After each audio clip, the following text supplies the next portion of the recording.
ESPN had story inside, let me get the headline here, inside LeBron James' decision to join the Philadelphia 76ers. And one part of it was about Joel Embiid and how when Joel Embiid talked to Mike Gansey during this recruiting period, he kind of relayed what he and LeBron talked about. And Joel told LeBron, I'm healthy. That was kind of the message that Joel had to LeBron, I'm healthy. And here we'll find out if he stays healthy. Unfortunately, the story of Joel's career is he doesn't stay healthy even when he is. Yeah, you can't control that. You can, well, you can a little bit, but I think part of the reason he hasn't been healthy is he hasn't been in shape. Well, does Bell palsy have anything to do with that right there? And then he got something in the appendix. Right. Ain't got nothing to do with being in shape. But when he was younger, I think he didn't take care of his body. But now he's older. Sure. It's just like it's one of those things.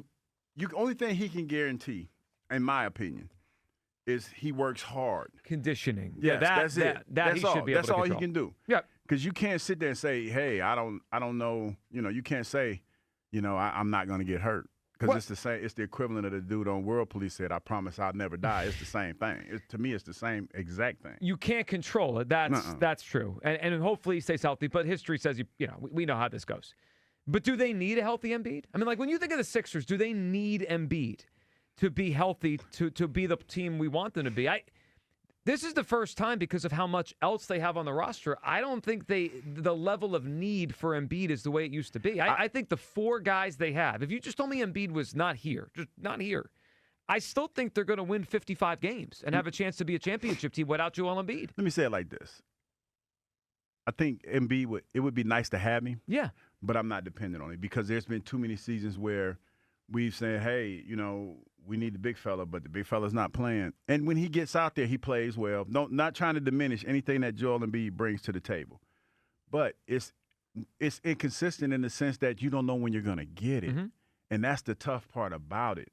And you can't go into, say you're going into series and you're getting ready to play and you say, hey, getting all hyped. Say, is Joel Embiid playing? Joel Embiid playing? No, damn.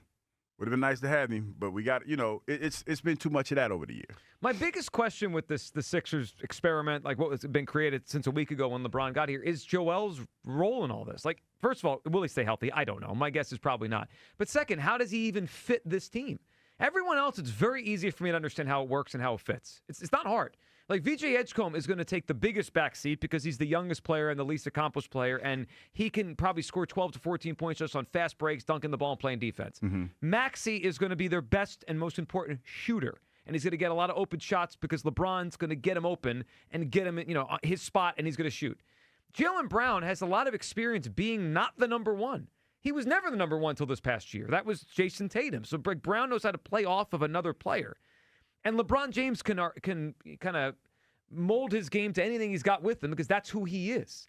I don't know how Joel fits this whole thing, specifically defensively where they need him the most. I don't even know if he's a good defensive player anymore. So I'm not sweating the Joel thing. If he's healthy, I'm going to trust that LeBron and Nurse are going to figure out a way to get it all to look the right way by the time we get to the playoffs. But it's the first time the Joel thing is just, I'm not sweating it. If he's out there, great. Let's try to make this thing work the best possible. But if he misses a lot of time, I don't think it's going to hamper them much. I really don't. I think they're going to – if you tell me he plays 0 games or he plays 50 games, I think they're going to win the same amount of games. I don't think it's going to move the needle. They have the other 4 guys are going to run the team. No, I agree with that. It would be nice to have Joel Embiid out there. It would be nice to have him, especially when you talk about, the way that they've started this marketing campaign, talking about processing the process or whatever it's called. It would be nice to have him a part of that. Is that a thing? I didn't realize. Processing the process? Well, it's still a process. It's something I saw. But it's like a continuation of trust the process. So it would be nice to have him out there, seeing as that, he's been here as long as he has been. And it would be, it'd be kind of salty. I would be salty if I'm Joel Embiid and I get traded and then the Sixers make a run and make it to the championship and win it. That'd be kind of salty. So, I think that there's a conscious effort to try to have him be a part of this as much as you possibly can. Now, what that looks like, I don't know. And how much can you depend on that? I don't know. But I think that they would like for him to be a part of it. Well, the question then becomes, how do they try to keep him healthy to have him in the playoffs, right? And then it becomes one of two things. You could really limit how often he plays in the regular season. But, Kyle, we've seen that. When he doesn't play, he falls out of shape very fast. Sure. And then even if you kind of put him in bubble wrap, there's no guarantee once we get to the playoffs he stays healthy anyway. There's also the balance of how much, continuity matters, right? Sure, how often these guys play together, getting reps together. In that sport, maybe more than any of them. So that's a balance the Sixers have to weigh. Is it more important to have Joel Embiid healthy to start the playoffs? You can't guarantee how healthy he is throughout the playoffs. Or do you want as much continuity with that starting five out there as you can possibly get? I don't think there's any way they win the title without a healthy Joel. And I think a lot of people want to convince themselves that they can because it justifies in their head the reason you get LeBron and it's going to be great. Fine. They can probably win the same amount of regular season games with or without Joel because now you have Jaylen Brown, you have LeBron. You have a reasonable starting five out there without Joel. I don't see any way they're going to win the championship without you think they can win the title with a Dembone out there? Or with Cordy out there? They would have to upgrade to 5 in some way. Well, they haven't done that. No, I know. That's a big deal to me. But I don't even know if I keep coming back to this. Is Joel forget? I know his name is Joel Embiid. He's a former MVP. Mm-hmm. Is this version of Joel what they need? Well, but he doesn't play defense like he used to. Fine, but give me the other option then, because it's still better than a Dembone. It's still better than a Cordy. We just saw the Knicks won the title with. Karl Anthony Towns and Mitchell Robinson, they were sort of the foil for Wembanyama. Yep. That's an important thing the Sixers have to. Well, that's a fair point, considering he might be the guy in their way. Yeah. Or Jokic if it's the Nuggets. Right. I mean, there's two great centers in that conference now. I don't want to see LeBron playing center or I don't know. I don't think they can pull it off without healthy him. But you know what it does? You kind of said it there. It dampers the excitement because he's never healthy. I know. So I can't. But think about it this way: it matters to LeBron. For now, it does. Yeah, sure. Yeah. But LeBron clearly seems to think it matters to have a healthy Joel Embiid. Which is why I'm fascinated by how Nurse plays this, and really it's LeBron and Nurse. I mean, the two of them are coaching the team together. How do they? They are. I'm just laughing at that thought. They are. I mean, LeBron's going to have a huge say in what they do. How do they try to? Hugh, what do you think is more important? As Kyle said, the idea of playing together and getting the reps, or really trying to limit how often Joel plays so he can stay healthy. I think that's the hardest part of the equation.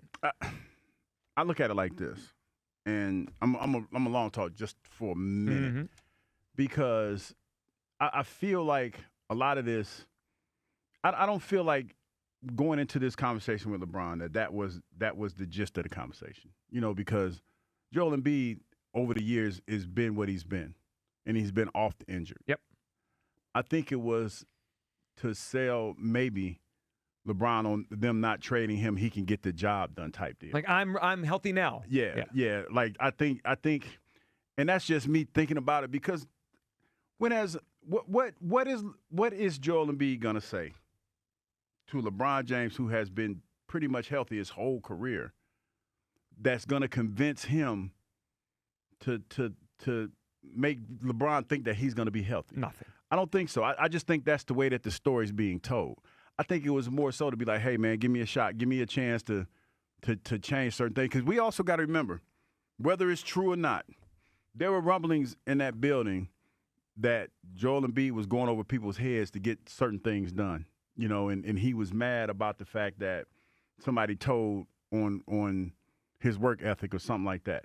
I think it was more that part of the conversation. Hey, you're going to come in here and you're going to work hard, because there was reports early on that LeBron wanted them to trade for AD.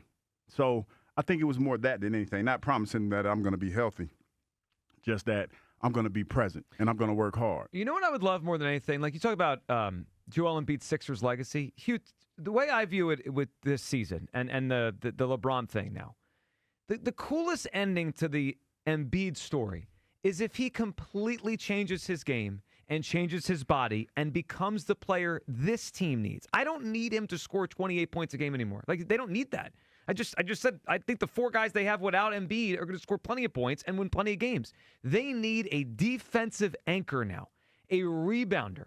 Hugh, to me, Joel Embiid could shift his Sixers legacy if he comes into camp 20 pounds lighter, sprier than he's been in years, and says, you know what? I'm going to play defense and rebound. I am going to be the defensive anchor. I'm going to block shots like when I was young. I'm going to give you everything I have on defense, and I'll score 16, 17, 18, because he could do that in his sleep with his skill on offense. Like, see, that's the thing. That would make me so excited because then it's like, whoa, that's the perfect center with the other four guys. That's the thing. And you know, being a guy that's a little bit older now and, you know, going to the doctor and him saying when your joints and stuff are compromised like that, the biggest thing you could do for yourself is drop some weight. You know, especially when you get older. And Joel Embiid is not a spring chicken anymore. So that was probably, I think the conversation was more that than anything. What are you going to do to try to get yourself as healthy as possible? Now, there's going to probably be some load management that comes along with Joel Embiid, but it starts with your physical conditioning, in my opinion. You know, you can put more muscle on because muscle weigh more than fat. And you can strengthen up the core muscles around your tendons to help, you know, compensate for the lack of cartilage or whatever it is.